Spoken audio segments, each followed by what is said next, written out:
Hi viewers, welcome to Devangar சமையல். வாங்க இன்றைக்கி நம்ம டேஸ்டான கத்திரிக்காய் சாப்ஸ் எப்படி செய்கிறதுன்னு பார்க்கலாம். ஃபஸ்ட்டு இரும்பு கடாயில் கொஞ்சமாக எண்ணெய் விட்டுக்கலாம். எண்ணெய் காஞ்சதுக்கப்புறம் கத்திரிக்காவை இது மாதிரி நாளாக கட் பண்ணி உள்ளார புழு எதாவது இருக்கான்னு நல்லா செக் பண்ணிவிட்டு அதுக்கப்புறமா இதில் ஆட் பண்ணிக்கணும்.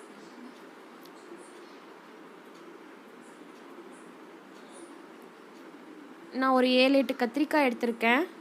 ஒரு 3-4 பேருக்கு இது ஆகிற மாதிரி நான் செய்கிறேன்.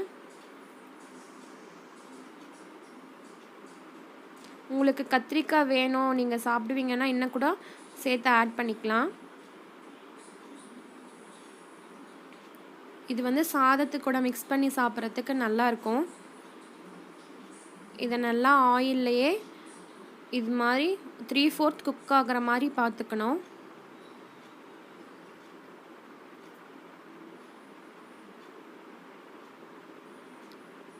பாருங்கள், இப்போ இது நல்லா ஆயில்லையே ஃப்ரை ஆகிருக்கு.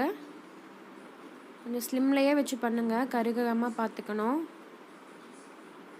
இப்போ இதை ஆஃப் பண்ணிடலாம். ஆஃப் பண்ணி இந்த கத்திரிக்காவை தனியாக எடுத்து வச்சிடலாம். இப்போ இந்த கிரேவிக்கு தேவையான மசாலா அரைச்சிக்கலாம். ஒரு 1/4 மூடி தேங்காவை நான் சின்ன சின்னதாக கட் பண்ணி வச்சுருக்கேன். நீங்கள் ஒரு 4-5 பேருக்கு வேணும்னா 1/2 மூடி தேங்காய் போட்டுக்கலாம். இதில் ஒரு 1/2 ஸ்பூன் கொஞ்சமாக தனியா, கசகசா ஒரு 1/4 ஸ்பூன் கசகசா, சோம்பு ஒரு 1/4 ஸ்பூன், மிளகு ஒரு 1/4 ஸ்பூன், எல்லாமே கொஞ்சம் கொஞ்சம் போட்டால் போதும். லவங்கம் ஒரு 3 லவங்கம், அப்புறம் சின்னதாக ஒரு பட்டை, 1/4 இன்ச் பட்டை, அப்புறம் ஜீரகம் கொஞ்சமாக ஒரு 1/4 ஸ்பூன் ஜீரகம், அப்புறம் ஒரு 2 பூண்டு, அந்த 2 பூண்டுக்கு தகுந்த அளவு இஞ்சி, கொஞ்சமாக இஞ்சி, அதையும் போட்டு நல்லா இதை அரைச்சிக்கணும். பாருங்கள், இது மாதிரி அரைச்சிக்கணும் தண்ணி விட்டு. ரொம்ப நைஸாக அரைக்கக்கூடாது, கொஞ்சம் மரமரன்னு அரைச்சிக்கணும். இப்போ அதே கடாயில் இன்னும் கொஞ்சம் சேர்த்து எண்ணெய் விட்டுக்கலாம். கத்திரிக்காய் வேக வச்ச இடத்துலேயே கொஞ்சம் எண்ணெய் இருக்குது. இன்னும் கொஞ்சம் நம்ம அதில் எண்ணெய் ஆட் பண்ணிக்கணும். எண்ணெய் நல்லா ஹீட் ஆனதுக்கப்புறம் கடுகு, உளுத்தம்பருப்பு, கடலைப்பருப்பு போட்டு தாளிச்சிக்கலாம். கொஞ்சமாக கருவேப்பிலை சேர்த்துக்கலாம்.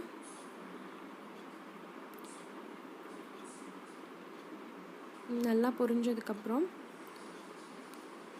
நம்ம கட் பண்ணி வச்சுருந்த சின்ன வெங்காயம் ஒரு 10-15 சின்ன வெங்காயமாக கட் பண்ணி ஆட் பண்ணிக்கணும்.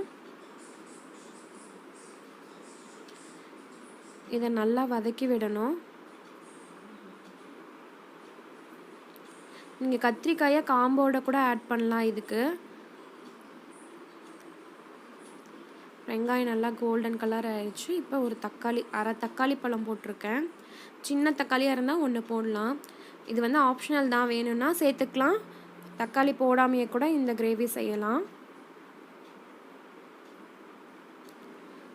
இதை நல்லா வதக்கி விடணும்.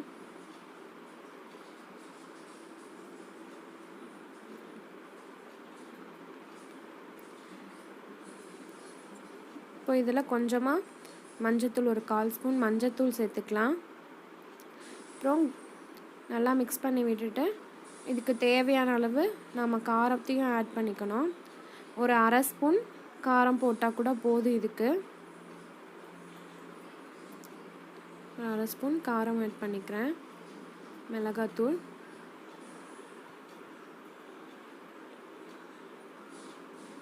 நல்லா இப்படியே ஃப்ரை பண்ணி விடணும்.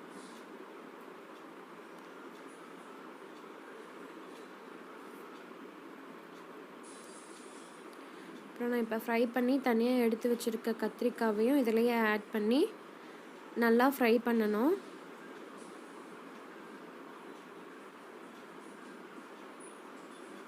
சும்மா இது ஆல்ரெடி 3/4 குக்காக இருக்குது. நம்ம மசாலா ஆட் பண்ணி குக் பண்ணிக்கலாம் மீதி இருக்கிறத. ஸோ சும்மா மிக்ஸ் பண்ணி விட்டு நாம் மசாலாவை ஆட் பண்ணிக்கணும், அரைச்சிருக்க மசாலாவை.